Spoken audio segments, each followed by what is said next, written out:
ప్రభుత్వ కార్యాలయంలో మీ పని ఆగిపోతే, అధికారులు సమాచారం ఇవ్వకపోతే, అప్పుడు మీకు సహాయపడేది ఆర్టీఐ చట్టం. ఈ వీడియోలో ఆర్టీఐ అంటే ఏమిటి, ఎలా ఉపయోగించాలో తెలుసుకుందాం. నమస్కారం, మీరు చూస్తున్నది మీ హక్కు తెలుగు. ఆర్టీఐ అంటే ఏమిటి? ఆర్టీఐ ఎలా వేయాలి? ఎవరైనా ఆర్టీఐ వేయొచ్చా? ఎన్ని రోజుల్లో సమాచారం వస్తుంది? ఆర్టీఐ ఎందుకు ముఖ్యమంటే? ఆర్టీఐ అంటే ఏమిటి?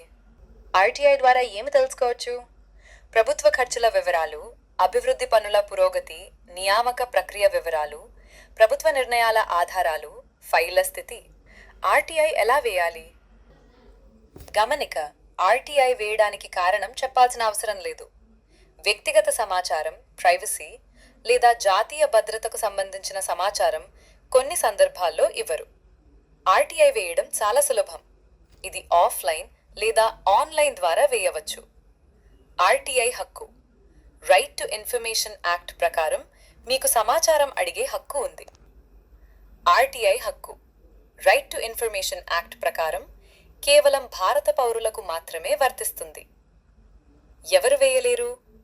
విదేశీయులు, సంస్థలు, కంపెనీలు.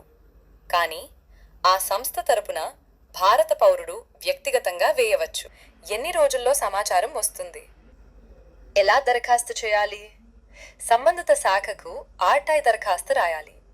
సాధారణంగా ₹10 ఫీజు చెల్లించాలి.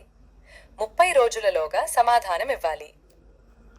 ఆర్టీఐ ఎందుకు ముఖ్యమంటే? ఆర్టీఐ ముఖ్య ఉద్దేశం పారదర్శకత పెంపొందించడం, అవినీతి తగ్గించడం, ప్రజలకు ప్రభుత్వంపై నియంత్రణ కల్పించడం. ఆర్టీఐ అంటే సమాచార హక్కు.